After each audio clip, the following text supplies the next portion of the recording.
Well, GTA finally has a new DLC, and once again, Red Dead is left in the dust for the more profitable game. But that's not what we're talking about today. Today, we are discussing the new DLC for Grand Theft Auto 5, The Contract, and it's pretty solid. Basically, we team up with Franklin at his new Celebrity Problems Agency to help Dr. Dre get his unreleased music back from some individuals who stole it.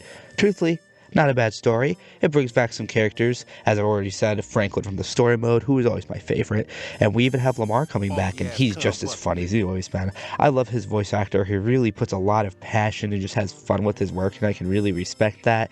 And if I remember correctly, both the voice actor for Franklin and Lamar are pretty old, and so they do a pretty good job of playing some youngins. And then there's Dr. Dre, who doesn't really feel too forced. Like, it doesn't seem like they just have him in the game just to have him in, so they can be like, oh, we have Dr. Dre in our game. So that's nice for me, because I really don't know too much about Dr. Dre. In this story, he's just more of a catalyst, because it was hinted all the way back in Cayo Perico. So him being the sort of catalyst for this story is fine with me. Plus, the new property, the agency, is pretty neat. It's really big and there's employees hanging around, so it feels like an actual company and not like my CEO office that just has my assistant and empty seats all around. So I enjoy that. Plus, it's really not too expensive. For a GTA game, about $1 million buy-in really isn't too shabby. And for an extra charge, they even let you put your own ammunition on one of the floors where you can get body armor and free snacks, which is just a huge time saver, especially the ammunition. Oh my god, that is seriously amazing.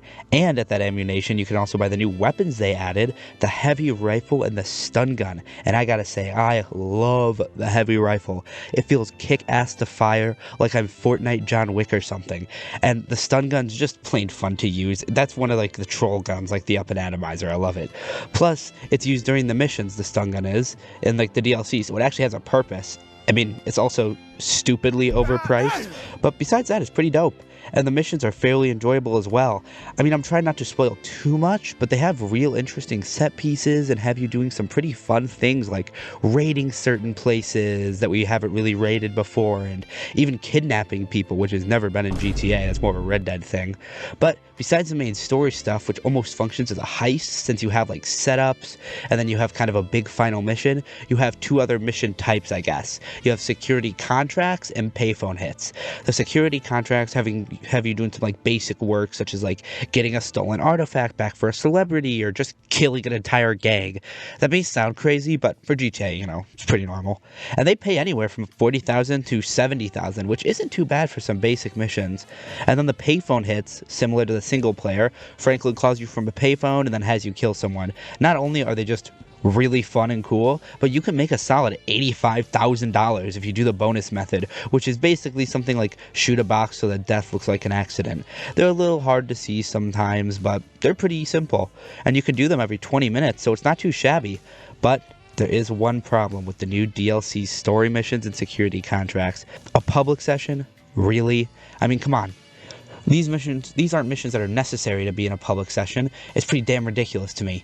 Since you go in a public session and there's griefers and the game runs worse, and it's just silly to me that we have to do these in public sessions, especially because they're so solo friendly, and all the updates have been solo friendly so far, so having this really sucks. But if you're anything like me, you'll just get into a solo public, so it's not that big of a deal.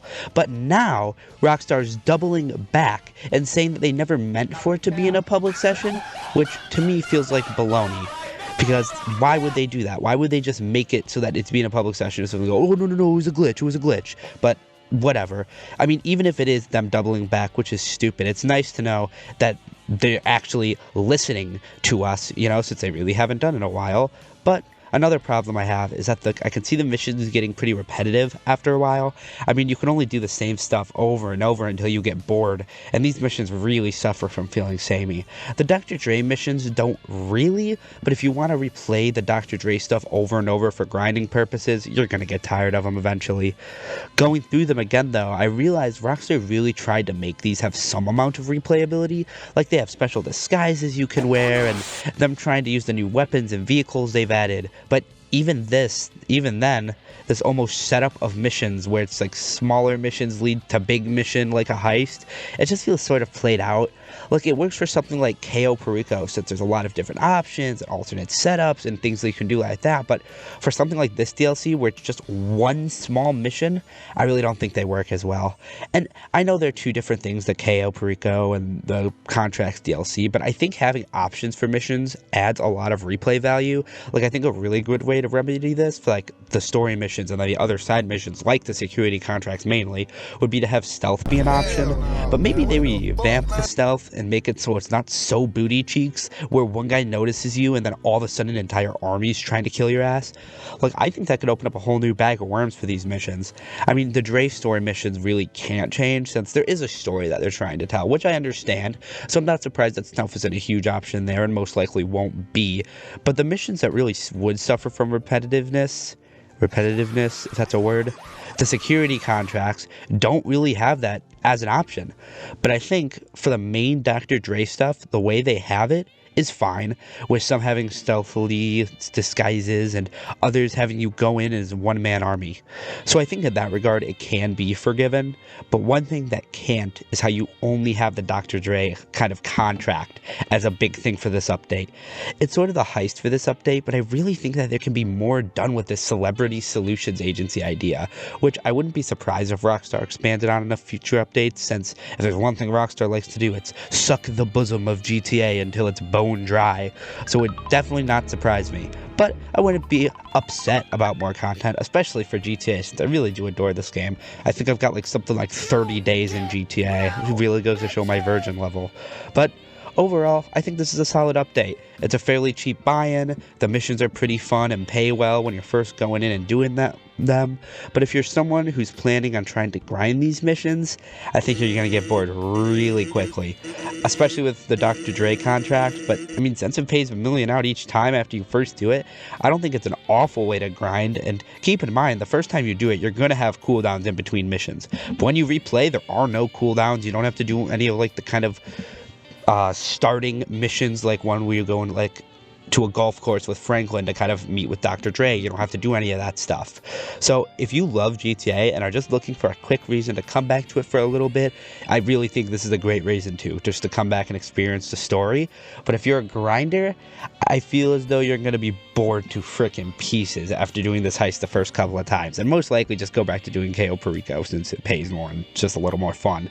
Also, one little side note, after you beat the main DLC, there's a mission where you get a tour of Record A Studios where something really awesome happens. There's some like shorter but sweet missions that, if you're a fan of GTA, I really think you'll love them. But if you want to find out what that is, you'll just have to play this update yourself, or just, look it up. But that's all I have to say about this update. If you liked what you heard, please hit that subscribe button, and if not, I'm also looking to improve, so feel free to say what you don't like, and if you want a little hint